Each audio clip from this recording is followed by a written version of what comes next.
Saya naik ke atas, mulai tuh nggak ada permasalahan sama sekali. Kalau misalkan kita pengen kaya bisa dari situ sama, tapi berbeda dengan pos sebelumnya. Kalau di pos sebelumnya untuk membuka aura atau angin itu tidak goyang, padahal jelas yang saya rasakan itu angin kencang. Saya bilang, apa ini kok angin kencang sekali. Di kopi tersebut baru satu tegukan terdengar suara ketawa. Nggak ada tuh tadi orang. Tapi pas lagi saya fokus ke satu titik di sumur tersebut, itu kepala nama orang. Dia ketawa ini suaranya bahkan lebih nyaring dari sebelumnya. Pas dia naik ke atas, itu langsung di sana kan emang dingin sekali. Saya udah ngerangkul tas untuk menghangatkan diri saya. Terus saya lihat itu bukan tas saya ada di bawah. Yang saya peluk dan saya rangkul tersebut itu pocong. Saya juga mau turun, nih minum aja, bawa wadah nggak? Bawa. Saya keluarin dong botol saya ini. Nah dia bingung, ini masih penuh. Angkat tas, dibantulah sama beliau. Pas diangkat, dia angkatnya kayak nggak ada beban pak, jadi langsung begini, tak, ini yang terpelukan tadi. Dia bilang, jangan bergerak, kamu bergerak. Ngajak ngobrol tuh, ya kan. Dan kata beliau, ini saya disukain sama tanya kayu, sama kayu saya ditanju. Jadi saya nggak jatuh, kaki saya nggak patah, pokoknya nggak kecelakaan sama sekali. Kamu mau sesuatu yang yang kamu pengen itu semua langsung terkabul. Setiap yang kamu sebut itu langsung terkabul saya gitu kan. Saking ramenya yang mendaftar ini di stop. Jadi nggak boleh ada yang mendaftar itu. Kalau saya mau, saya bukan di dunia ini lagi. Ya kan, barangkali ya saya udah pindah ke alam goib.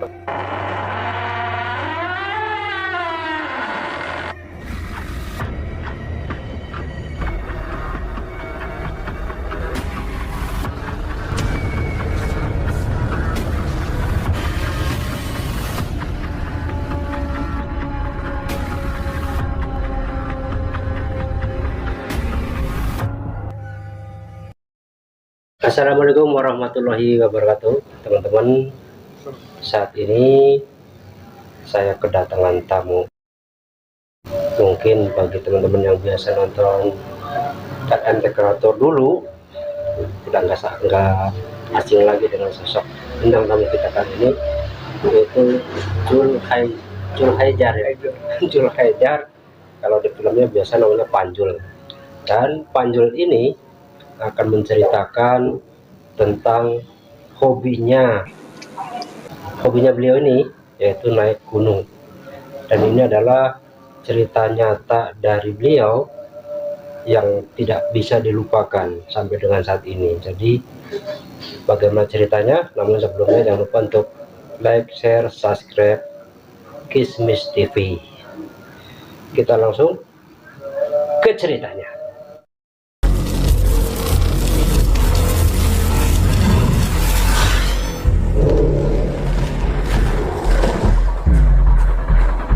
Ya, gimana kabarnya? Alhamdulillah baik. Baik ya. Jadi itu tahun berapa kira-kira kejadian itu? Itu sekitar tahun 2015-2016. 2016 ya. Langsung aja ceritanya, silakan. Jadi sebelum saya menuju ke Gunung Lawu itu, saya otomatis kan izin dulu ke tempat kerja saya. Saya izin ke atasan itu untuk naik gunung. Kebetulan diizinin. Berapa hari itu? Itu sekitar 3 hari. Sudah di ACC untuk izinnya. Saya sebelum berangkat, kalau kita anak gunung kan pasti udah prepare dulu tuh logistik, macam juga. Itu hari H1 saya udah siapin semua, selesai. Itu nggak ada kendala sama sekali, lancar-lancar. Itu berapa orang untuk ke gunungnya itu, berapa orang? Itu saya sendiri kebetulan. Oh, sendiri? Karena saya lebih suka naik sendiri, walaupun ada beberapa teman saya yang suka naik gunung juga. Saya juga suka diajak sama beliau. rombongan teman-teman saya naik gunung juga lumayan banyak, cuma saya lebih suka naik sendiri. Dan ketika itu pas prepare semuanya udah selesai, mulai dari logistik segala macam, hari itu saya berangkat malamnya. Naik apa? Saya naik bus. Naik bus menuju perjalanan sampai lokasi juga nggak ada masalah sama sekali. Terus untuk pendaftaran segala macam itu nggak ada sama sekali yang namanya kendala. Cuma yang mulai ada kendalanya itu mulai pas lagi di pos bayangan. Itu ada, karena di pos bayangan itu di sebelah kiri itu ada warung. Saya kebetulan singgah dulu di sana, dan bapak-bapak itu bilang, "Dek, kalau misalkan mau mandi atau mau minum bisa di air sumur situ," katanya. Kalau adek minum di situ, apapun yang adek inginkan itu terkabul, mulai dari jodoh. Kalau misalkan adek minum terus sebut namanya sambil bayangin muka dia, itu orang tersebut akan suka sama kita. Mitosnya begitu. Ya, mitosnya kata si bapak tersebut. Dan kalau adek mandi di sana, itu kita bakal awet muda, bakal apapun yang kita harapkan semuanya akan lebih kita dapatkan. Itu kan mulai dari jabatan kita akan meningkat, segala macam itu akan di sana. Bahkan aura kita bakal terbuka kalau mandi. Tapi kan saya nggak percaya yang gitu-gituan. Tapi mandi nggak di situ? Saya nggak mandi. Tapi saya bawa doang air. Karena setiap saya naik gunung itu, saya selalu bawa air, ya kan, untuk bisa bawa pulang. Kenapa? Karena menurut saya air di pegunungan itu lebih segar ketimbang air aqua yang dijual di warung-warung. Mineral. Saya bawa itu yang kisaran 1,5 liter, saya taruh tas. Tapi saya nggak cuma berpatokan sama air tersebut, saya dari rumah juga bawa air untuk saya minum saat perjalanan. Air yang ini untuk saya minum di rumah, jadi ini nggak bakal saya kutak-atik. Saya masih ada stok di air itu, kan saya bawa 2 botol, berarti yang 1,5 liter semua kan berarti 3 liter. Saya naik ke atas, mulai itu nggak ada permasalahan sama sekali, apapun nggak ada sama sekali. Dan entah kenapa si bapak-bapak yang tadi di pos bayangan itu nggak ngasih tahu saya nanti di depan ada sumur lagi ya. Saya nggak dikasih tahu itu enggak. Saya berpatokan aja jalan tuh lurus aja, pos 2, pos 3 sampai ke pos 5. Saya bilang, kok ada sumur lagi? Saya bingung kan kenapa bisa ada sumur lagi. Ternyata menurut pendaki-pendaki lain yang ada di sana, itu sumur yang ada di sana itu untuk pesugihan. Itu kebetulan saya sampai di pos 5 itu malam, cuma nggak malam-malam banget, itu sekitar jam 7, setengah 8 lah itu. Saya istirahat di sana. Itu saya nggak ada rencana untuk bikin tenda di sana. Saya untuk menghangatkan diri saya saja ya. Saya istirahat di sana, gelar matras, nyalain kompor portable untuk saya bikin kopi kan. Saya bikin di sana. Dan menurut pendaki-pendaki lain, itu di sumur tersebut itu untuk pesugihan. Katanya sumur tersebut itu untuk mempamorkan atau menaikkan jabatan dia. Kalau misalkan kita pengen kaya, bisa dari sesama. Tapi berbeda dengan pos sebelumnya. Kalau di pos sebelumnya untuk membuka aura atau memikat, sedangkan di sana katanya untuk khusus untuk pesugihan. Saya nggak tahu itu bedanya apa, tapi yang jelas kalau menurut saya pribadi itu udah di luar ruang lingkup yang saya ketahui ya. Di sana saya untuk istirahat, menghangatkan badan, itu nggak ada kendala sama sekali. Tapi tiba-tiba pas saya mau minum kopi, itu angin tiba-tiba kencang menghempas saya. Dan anehnya itu angin hanya menerpa saya saja, tapi dahan itu tidak goyang. Padahal jelas yang saya rasakan itu angin kencang. Saya bilang, apa ini, kok angin kencang sekali gitu kan.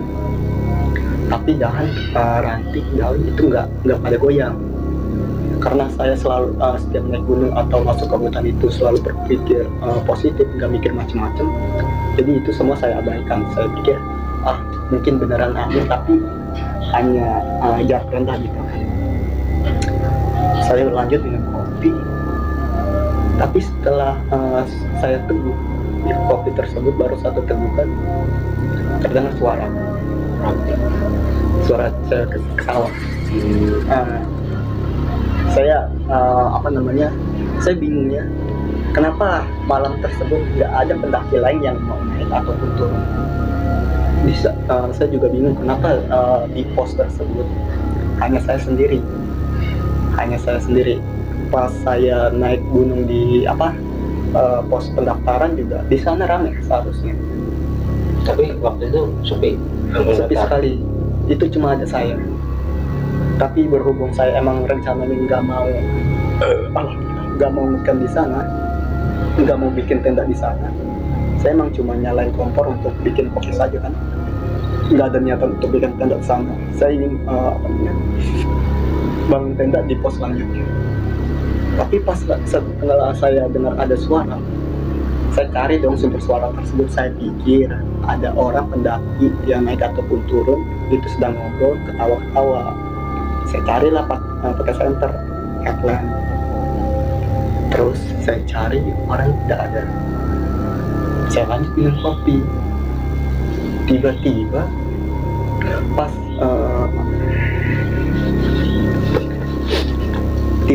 pas lagi saya mau minum kopi, baru saya angkat kopi begini, itu terdengar lagi suara cewek lagi. Itu jelas sekali di daerah ruang lingkup sumur tersebut. Saya center, nggak ada sama sekali orang. Tapi pas lagi saya fokus ke satu titik di sumur tersebut, itu kepala nongol, tapi dia bukan menghadap saya, dia ngebelakangin saya. Ini terus dia ngebelakangin saya. Tapi berhubung saya dari dulu saya orangnya penasaran. Setiap ada suara, setiap ada penampakan, saya takut, jantung saya bahkan begini. Tapi anehnya, semakin saya takut, semakin saya penasaran. Saya datangin ke sumber suara atau sumber makhluk tersebut. Akhirnya saya tetap fokus ke kepala tersebut. Saya kelilingin. Jadi ini misalkan sumur, saya kelilingin nih.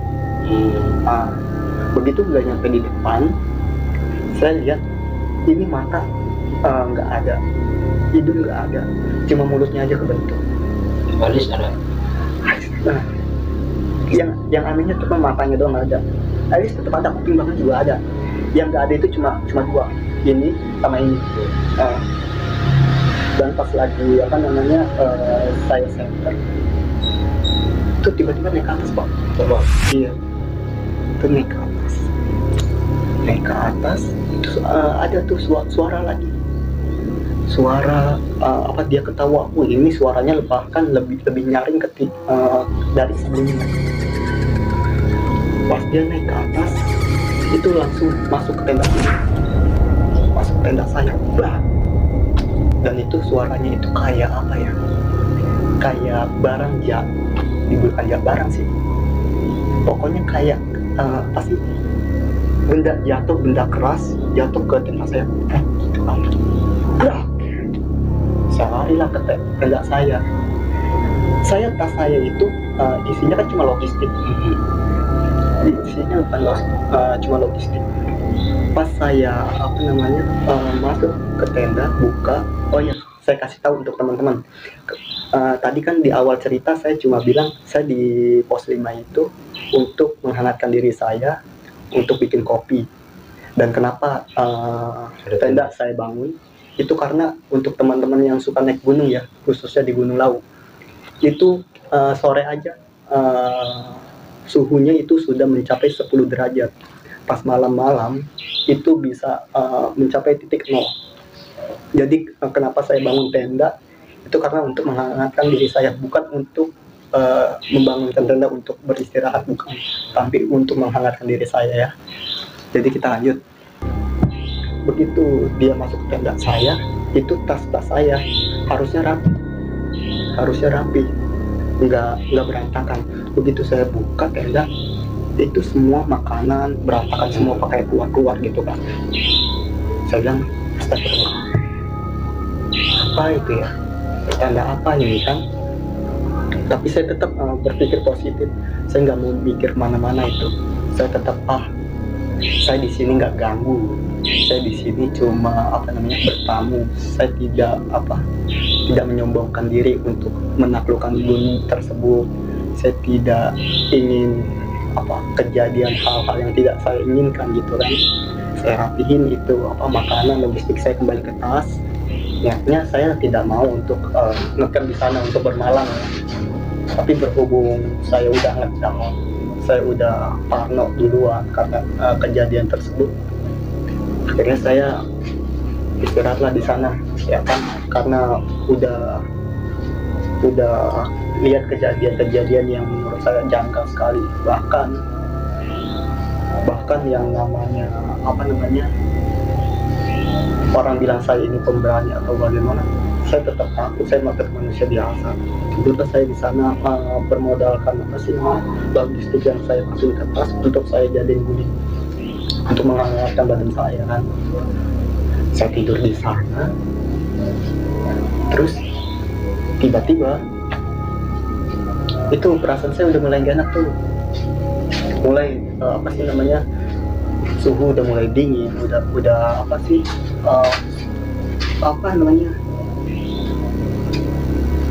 temperaturnya udah makin menipis udah di sana. Otomatis badan saya makin kedinginan dong. Nah, dan mata saya yang sayup-sayup tersebut akhirnya agak setengah sadar tuh bang. Pas saya lihat samping saya bukan tas bang, tapi itu pocong. Tas saya yang tadinya ada di samping itu berubah pindah di kaki saya.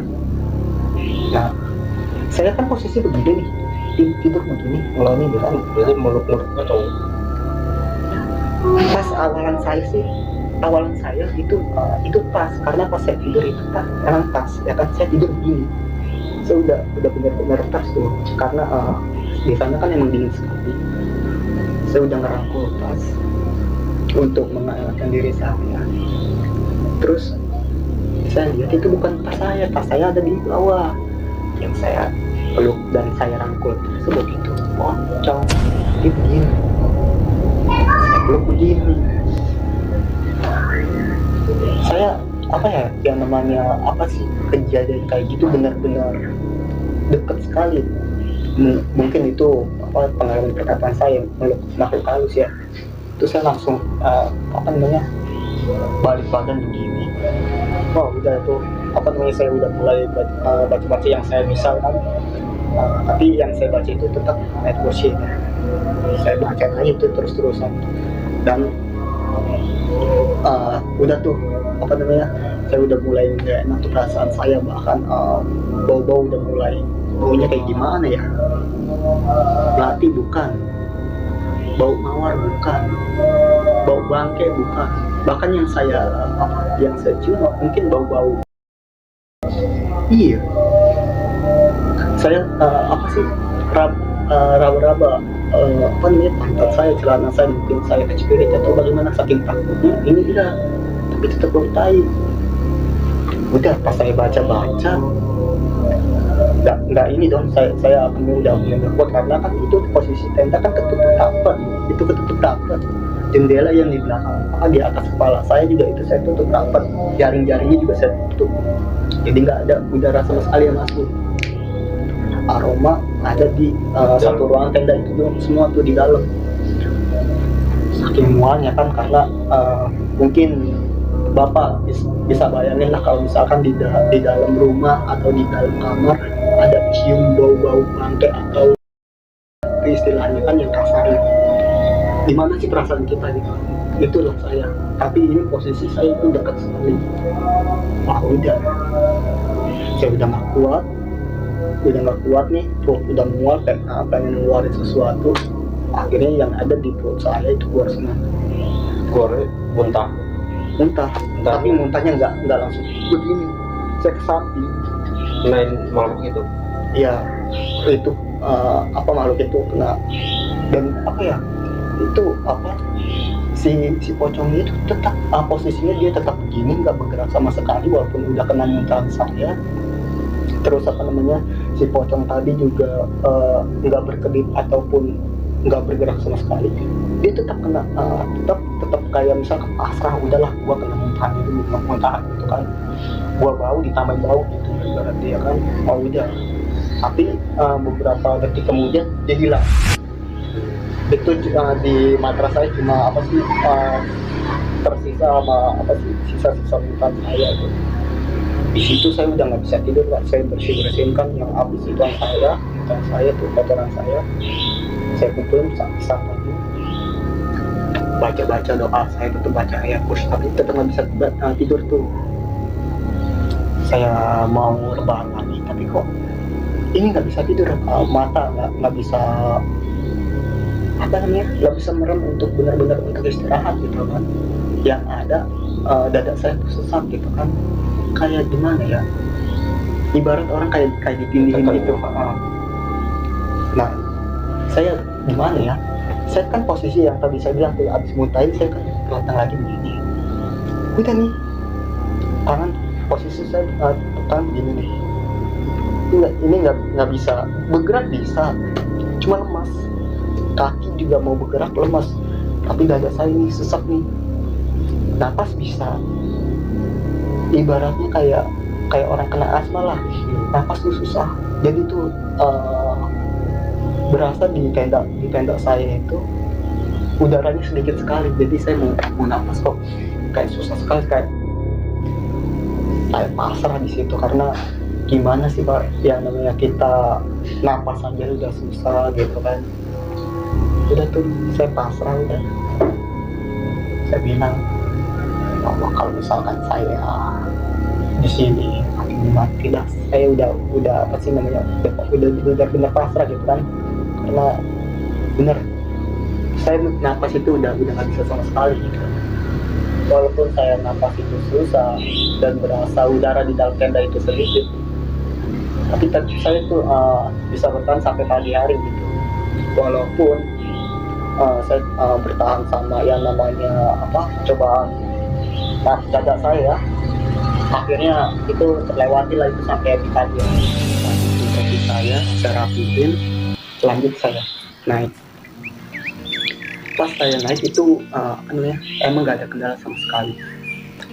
Saya apa namanya, untuk ke pos selanjutnya juga itu nggak ada masalah Pak, nggak ada masalah sama sekali. Saya lanjut, saya berdiri tenda itu di pos selanjutnya, pos 6.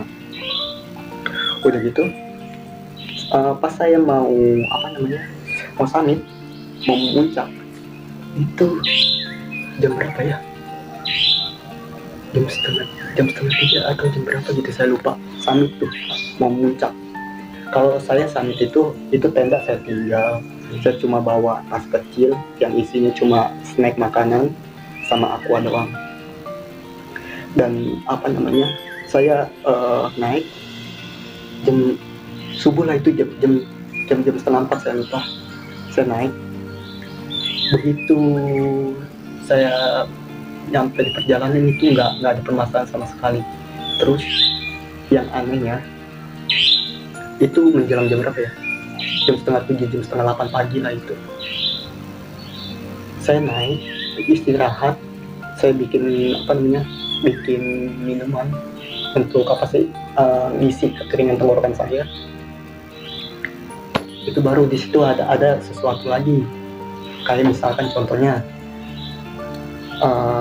ini tas saya udah agak mulai berat, padahal saya bawa backpack, tas kecil, ransel kecil, tapi saya itu masih bisa saya angkat karena saya mikirnya mungkin badan saya udah agak kelelahan gitu kan.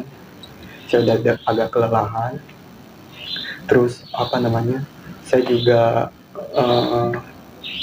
mungkin saya kurang fit, atau bagaimana karena kejadian semalam gitu kan. Akhirnya saya buka nih tas saya, kok kosong, padahal ini botol belum saya buka sama sekali. Ya udahlah, karena saya cari-cari aliran air juga nggak ada. Saya lanjut perjalanan, kebetulan ada pendaki yang mau turun. Saya bilang, saya boleh minta airnya nggak, Pak? Oh boleh, kebetulan saya juga mau turun, nih minum aja. Bawa wadah nggak? Bawa. Saya keluarin dong botol saya, nih ah. Nah dia bingung, ini masih penuh, mana penuh, kosong lah. Pas saya lihat, lah ada. Soalnya pas tadi saya mau minum itu kosong, Pak, cuma bedanya ini seganya masih ini. Kok ada? Itu udah apa sih, saya udah ada kejanggalan yang menurut saya aneh gitu kan. Kok ada gitu. Terus saya nggak jadi minta kan, yaudah makasih saya istirahat lah di situ untuk minum, ya kan, untuk isi tenggorokan saya. Pas saya mau lanjut, ini yang orang tadi saya minta air udah turun. Pas saya mau naik itu saya lihat ke belakang, itu ada pendaki yang mau naik juga. Itu kalau nggak 3, 4, 5 orang lah itu. Saya yakin benar itu ada pendaki yang mau naik. Saya saya bersyukur dong karena saya naik ada yang nemenin, karena nggak saya doang yang naik nanti. Emang sih walaupun udah agak siang, cuma bedanya dia nggak bawa apa-apa. Ransel dia nggak bawa apapun, dia nggak bawa sama sekali. Saya mikirnya, oh mungkin dia tektok itu dari pos pendaftaran sampai puncak turun lagi ke bawah, jadi dia nggak bermalam. Saya pikir dia tektok, tapi kan seenggaknya tektok itu dia tetap bawa air kan buat ngisi ini. Saya mikirnya, oh mungkin taruh di kantong atau di mana, karena itu agak jauhan lah itu. Tapi dari sudut pandang mata saya, dia tetap kelihatan. Naiklah saya sampai yang namanya saya pengen puncak. Saya lihat ke belakang, itu orang masih ada. Pas saya sampai puncak, saya lihat ke belakang lagi, itu orang masih ada. Saya foto-foto kan di atas, terus saya bikin video di atas untuk lihat pemandangan.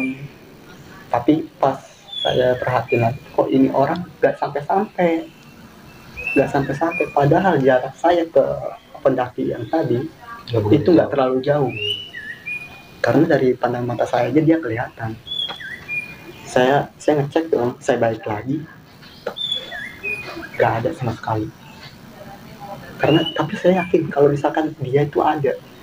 Terus dia bahkan pas naiknya pun dia ngegerombol, dia naik juga sama teman-temannya gitu kan. Di situ saya udah nggak mikir kemana-mana, tapi saya tetap yakin mungkin dia kemana dulu, atau ke sumber air atau kemana. Tapi saya nggak tahu itu di sana ada sumber air atau tidak.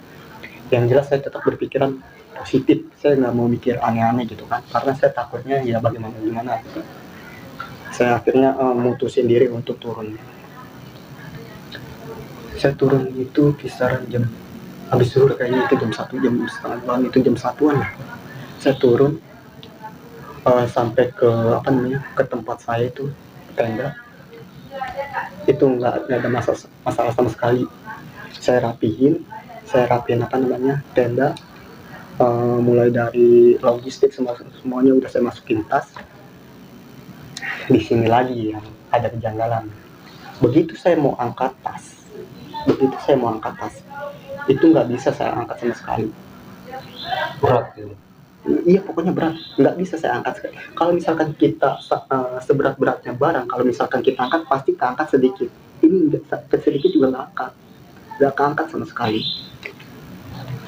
Saya bilang, ini ada apa gitu kan?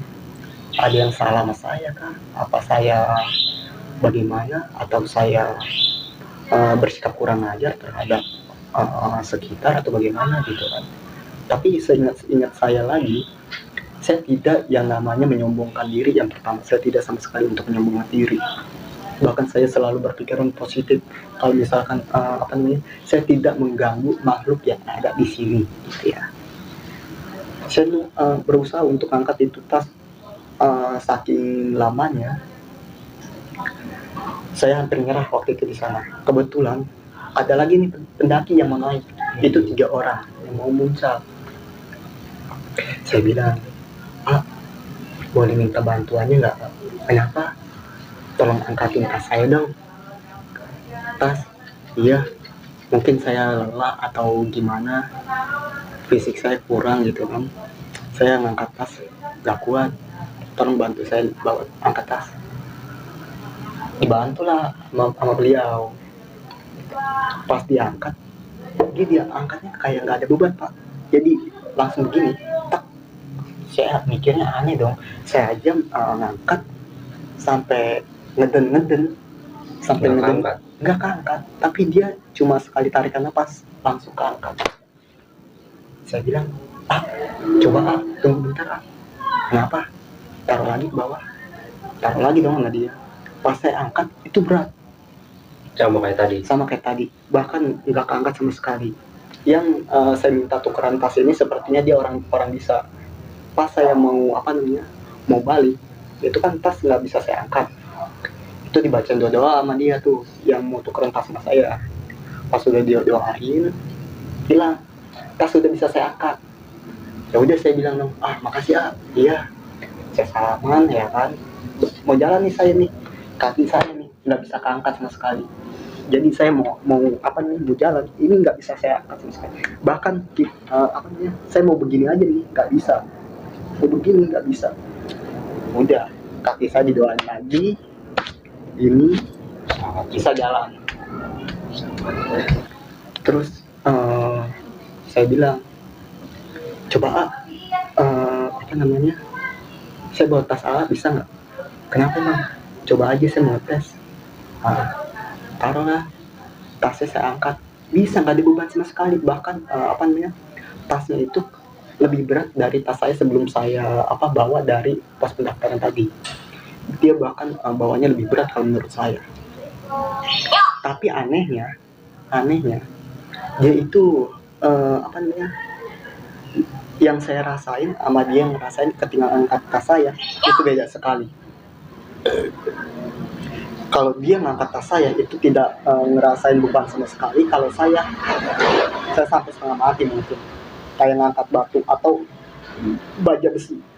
Saya angkat nggak bisa. Akhirnya saya tanya, gini aja, mau naik ya? Iya. Bawa tas saya bawa tas kita naik lagi, nanti turunnya kita bareng-bareng. Nggak apa-apa nih, iya nggak apa-apa, daripada saya nggak bisa pulang nih gara-gara begini doang. Nanti kita tukeran tasnya lagi di pos pendaftaran, pas sampai di bawah di base camp. Tapi tas saya berat, nggak apa-apa, daripada ini saya nggak bisa keangkat gitu kan. Akhirnya saya tukeran tuh. Ya udah, mulai dari sana sampai puncak turun lagi, itu nggak ada beban sama sekali, nggak ada kendala sama sekali. Nah, tapi pas lagi kita mau turun, orang tersebut bilang, kita bermalam dulu ya. Bermalam, iya, soalnya fisik kita udah nggak kuat. Soalnya kita dari bawah itu nggak ada istirahat sama sekali, kata dia. Gak ada istirahatnya. Serius? Iya, kita nggak istirahat. Kita start subuh, terus sampai ya seperti yang dilihat ini. Ya udah, kita mau ngecamp di mana? Di pos 5 aja. Pos 5. Tapi berhubung saya nggak mau mikir macam-macam, saya ngikutin aja. Tapi yang anehnya kan di sana kita nggak boleh bangun tenda, kita nggak boleh bikin tenda di sana. Kan ada pos untuk mendirikan tenda. Kenapa dia maunya di pos 5? Alasannya katanya di sana lebih lega. Terus Tok untuk ngambil air juga dekat. Di mana? Di sumur tersebut. Di sumur tersebut. Saya bilang, ya udah dah. Oke. Akhirnya kita bermalam lah di sana. Kita bermalam, bikin kopi, bahkan bikin api unggun, itu nggak ada masalah sama sekali. Pas yang 2 orang ini tidur, saya berdua nih di luar sama orang yang saya tadi tukeran tas. Saya ngobrol-ngobrol sama dia. Saya mulai ditanya, kok kesini sama siapa, kayak gitu kan. Kebanyakan anak-anak gunung kalau misalkan ini sapanya ya kayak gitu doang lah. Kesini sama siapa? Sendiri. Dari mana gitu kan, ya basa-basi lah, sok kenal gitu kalau anak-anak gunung. Akhirnya kita ngobrol-ngobrol di sana. Akhirnya di sana jam berapa itu?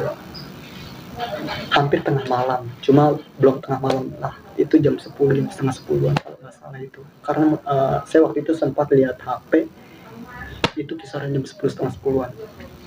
Itu hawa udah mulai dingin.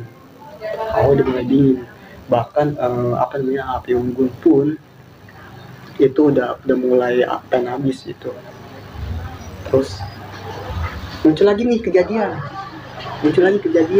suara cewek lagi.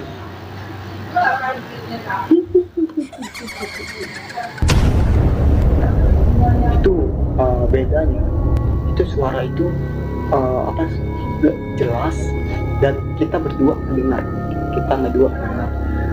Dan yang di dalam tenda ini yang tidur, dia nggak merasakan apapun. Pas lagi kita perhatiin sekitar, kita nangkep sesuatu bayangan, dan dia masuk ke tenda. Itu tenda, pas lagi dia masuk itu goyang dikit kan. Di sana ada orang yang kesurupan, salah satunya yang tidur tadi. Yang tadi 2 orang tidur. Terus yang salah satunya ini yang kesurupan tadi, dia bilang, jangan boleh-boleh, kamu boleh-boleh. Bingung dong tuh. Nunjuk ente. Agak saya masih di luar. Jangan boleh-boleh, tapi dia begini gila. Jangan boleh-boleh. Kamu nggak boleh pulang gitu kan. Nah, saya berhubung penasaran, masuklah itu kita berdua kan tenda. Wah, matanya ngeliatin saya Pak. Baru nunjuk saya tuh, dan begini kan. Kamu nggak boleh pulang. Wah, udah tuh. Diajak ngobrol lah itu sama yang namanya saya di luar tadi. Diajak ngobrol sama dia. Itu ngajak ngobrol tuh, ya kan. Dan kata beliau, ini saya disukain sama anaknya gitu kan. Dan yang kerasukan itu entah orang tuanya atau siapanya, saya juga nggak tahu. Itu katanya anaknya itu suka sama saya, dan saya nggak boleh pulang. Udah kan, akhirnya diajak ngobrol, kalau misalkan kita ini berada di dunia yang berbeda gitu kan, tapi tetap dia bersikukuh nih, saya nggak boleh pulang. Udah diajak ngobrol nih sama teman saya yang tadi di ini api unggun. Akhirnya itu diajak ngobrol, disuguhin kopi. Dan disuguhin kopi, nggak lama setelah disuguhin kopi itu dia keluar. Dan yang tadi kesurupan, dia tidur kayak pingsan gitu ke kantor. Dan pas lagi kita mau rapi-rapi, itu tas saya sama tas yang tadi ngajakin saya ngobrol itu tiba-tiba nggak bisa diangkat juga, dua-dua. Dan mau nggak mau dong, solusi biar kita bisa balik itu ya minta bantuan ke sesepuh yang ada di bawah. Akhirnya nih yang nggak pingsan disuruhlah dia ke bawah, ya kan, minta bantuan. Akhirnya pas lagi dia turun, saya mulai ditanya-tanya nih sama yang tadi ngajakin ngobrol, kamu selama pendakian ambil sesuatu atau ada enggak, kamu ketemu orang atau enggak, paling cuma ketemu pendaki gunung doang, kayak sapaan biasa kak, mas, dari mana gitu kan ya, sapaan seperti itulah yang apa pendaki gunung kita tanyain, puncak berapa lama lagi, ya kan gitu-gitu doang. Wajar ya, pertanyaan wajar. Iya, pertanyaan wajar. Nah terus di sana tanya lagi saya, terus kamu ganggu sesuatu nggak? Saya nggak ganggu sama sekali, cuma ya itu doang. Di pos ini yang kita tempatin sekarang, saya pernah yang namanya ditongolin kepala. Saya tunjuk di sumber itu, saya ditongolin. Itu matanya nggak ada, nggak ada pokoknya rasanya, yang ada cuma di kuping mulutnya. Malis. Nah, udah dong. Terus tiba-tiba dia naik terbang masuk tenda saya. Terus kejadian apa lagi ya itu tuh, saya ketemu angin berapa ke saya, tapi dahan ranting itu pohon gak goyang, tenda saya goyang, api unggun ini goyang, bahkan api unggun kayak ditendang-tendangin, acak-acakan, berantakan lah pokoknya semuanya.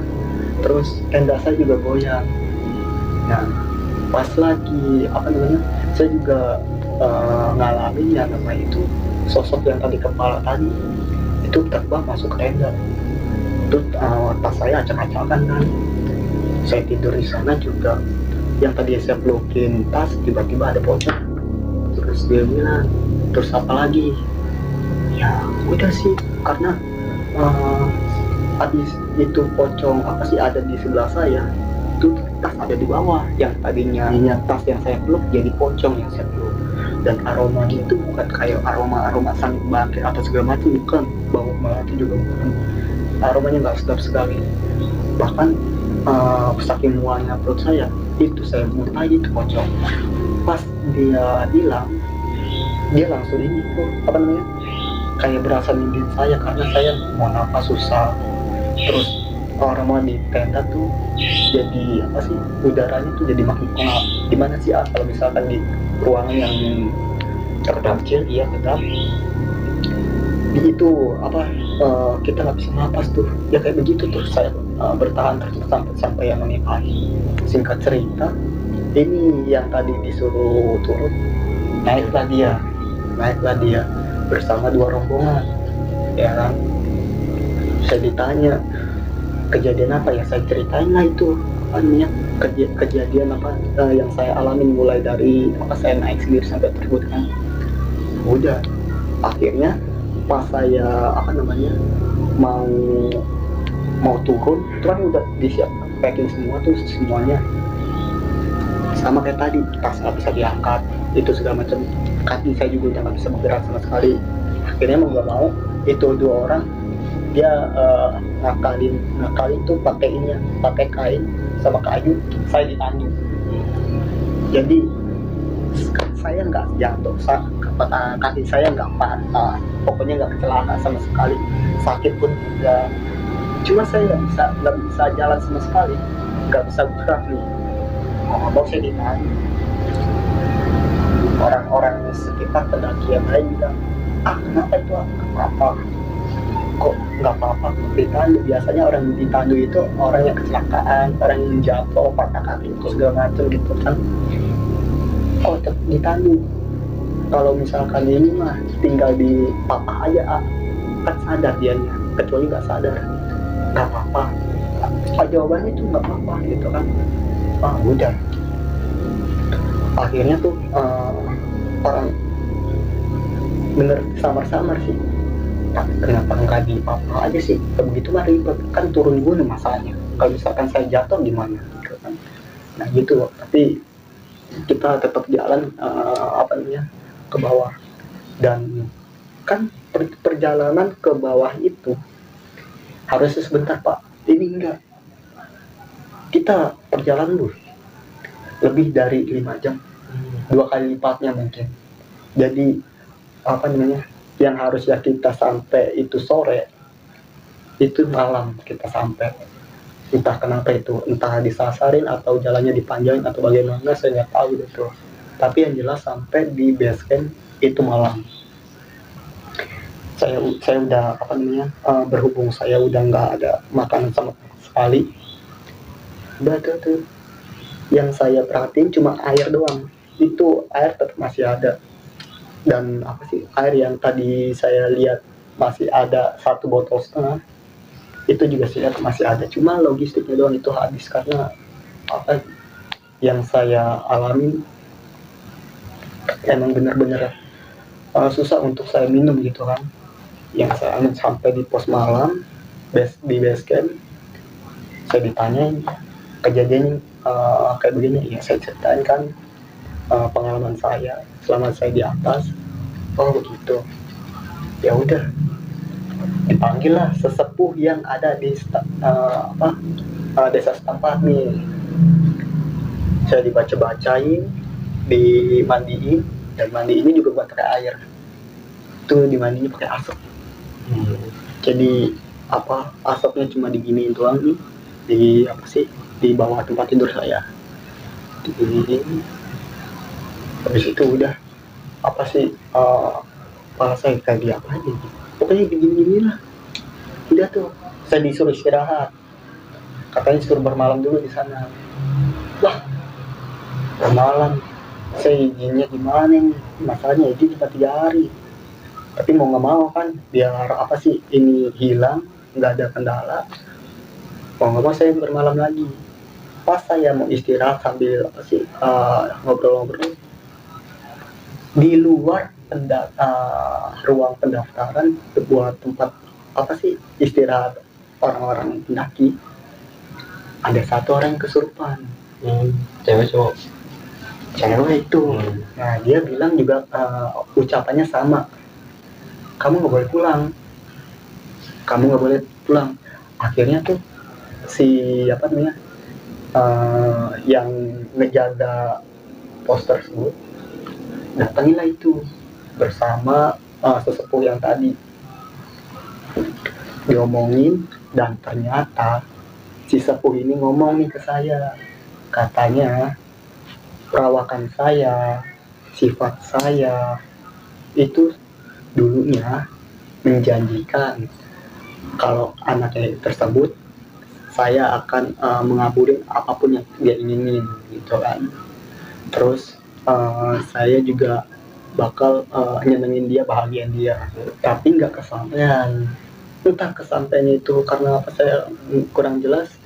Akhirnya nih dia sakit hati lah nih. Makanya pas lagi saya dibilang apa namanya, saya nggak boleh pulang, si sepuh ini bilang nih, kamu nggak boleh pulang nih, kamu tinggal di sini.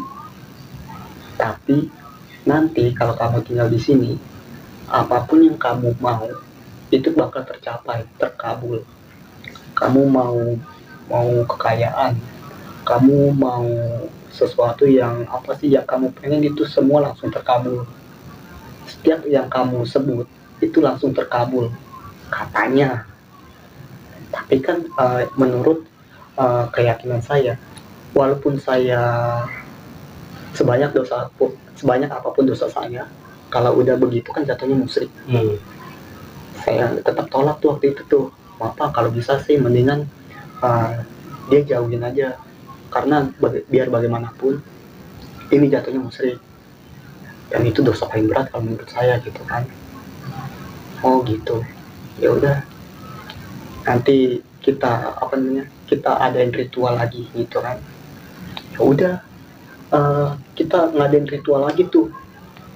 Ritualnya kayak tadi yang saya bilang tuh di awal-awal, apa sih, dimandiin lagi. Cuma ada doa-doanya lagi kalau ini. Udah pas lagi apa namanya, saya mau istirahat, saya tetap nggak boleh pulang tuh pas paginya. Katanya tetap disuruh bermalam lagi, masih ada ritual selanjutnya. Saya bilang, aduh, ini udah 4 hari. Kalau misalkan apa sih saya bermalam lagi, ini jatuhnya udah 5 ini. Bisa nggak apa namanya, bisa nggak kerja kerja, saya pekerjaan bisa numpuk. Tapi biar mau bagaimana lagi kalau misalkan apa namanya saya nanti pulang urusan terus udah selesai. ini nggak selesai selesai, apalagi saya nggak boleh pulang nih, ya kan. Ya udah mau nggak mau saya bermalam lagi dah tuh, saya ngadain ritual lagi buat baca doa atau udah itu pakai segala macam, pakai itu segala macam nggak ngerti. Akhirnya tuh pas lagi dibaca doa doa, kan kejadian tuh yang semalam si cewek ini kan kesurupan. Pas pagi-paginya ada saya diritualin, itu penduduk-penduduk desa tuh mulai yang namanya berdatangan tuh untuk apa sih ngeliat ritual saya gitu kan. Saking ramenya yang mau daftar ini di stop, jadi nggak boleh ada yang mendaki untuk sementara gitu kan. Jadi apa sih pendakian ditutup mungkin gara-gara saya itu. Kurang lama kan? Kurang tahu ya, mungkin seminggu kayaknya itu. Soalnya apa sih untuk menangin apa sih pendaki yang ada di sana, nanti takutnya ada kenapa-napa kan, karena penolakan yang secara sepihak gitu. Karena juga menurut saya kan itu udah bukan dunianya lagi itu kan. Mungkin kalau misalkan saya mau, saya bukan di dunia ini lagi, ya kan. Barangkali ya saya udah pindah ke alam gaib atau bagaimana kan kita nggak tahu. Jadi daripada kejadian yang enggak sama pendaki lagi lain gitu, mungkin ditutup itu gunung tersebut. Ya udah tuh saya diritualin sih sebenarnya nggak lama, cuma perasaan saya berasa lama, berasa gimana ya. Pas saya di ritual juga menurut saya itu aromanya aneh tapi enak buat saya, tapi kepala saya pusing. Dan pas lagi apa namanya saya udah selesai diritualin, saya ngobrol-ngobrol, oh jadi gini, kalau misalkan di pendakian ini adek bawa ini gak, bawa pegangan gak? Saya nggak ada pegangan sama sekali. Di dalam tubuh adek ada kodam gak? Saya nggak ada kodam, nggak ada pegangan sama sekali, beneran saya bersih. Kalau misalkan bapak nggak percaya, saya mau nih di apa namanya diperiksa di rukia atau segala macam untuk ngebuktiin diri saya ini bersih gitu kan. Ya udah saya cuma nanya, ini mah takutnya ada pegang sesuatu atau apa, bisa-bisa nanti ada nggak bisa pulang. Oh enggak pak, beneran. Oh ya udah kalau gitu mah aman. Ya udah tuh akhirnya saya ngobrol-ngobrol sama apa sih di tempat base camp tersebut, ya kan, sama sesepuhnya. Akhirnya selesai dah tuh, dan yang 3 orang tadi juga akhirnya sampai rumah dengan selamat gitu. Dan yang saya bikin apa sih, yang bikin kepikiran nih, kok bisa saya angkat ini tas berat, terus kaki juga saya angkat juga nggak bisa, badan juga berasa kayak gimana gitu. Bahkan saya mau jalan aja nggak bisa pakai angkat sama sekali. Itu nggak bisa di ini dah, nggak masuk akal menurut saya. Setelah itu selesai, saya bilang makasih lah ya kan, saya sungkem dengan ucapan rasa syukur saya karena saya udah dibantu gitu kan. Akhirnya sampai rumah perjalanan ya gitu lancar, alhamdulillah nggak kenapa-napa sampai sekarang. Ya demikian ya pemirsa Desmis TV, cerita dari Panjul yang luar biasa seru dan menegangkan. Jadi intinya dari cerita tadi kita bisa ambil hikmah dari perjalanan Panjul yang hobinya emang selama ini naik gunung ya. Dan ini pengalaman terakhir mungkin yang setelah pendaki gini ada naik lagi nggak ke gunung? Ada nih. Berarti itu masih ada lanjutannya, maksudnya bukan maksudnya di gunung lain gitu selain gunung? Oh, di gunung lain juga sebenarnya ada, cuma nggak separah ini. Oh gitu. Intinya mah banyak lah ya, maksudnya misteri yang lain yang mungkin nanti di lain kesempatan kita akan korek lagi kisah misteri dari Panjul, mungkin dari gunung-gunung yang lain ya. Karena Panjul ini adalah salah satu orang yang suka mendaki gunung, bahkan gunung yang di Jawa sebenarnya hampir udah Iya. didaki ya. Mungkin itu aja teman-teman semuanya, ditunggu komentarnya,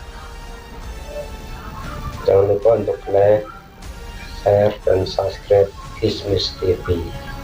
Oke, mungkin itu aja. Saya akhiri. Wassalamualaikum warahmatullahi wabarakatuh.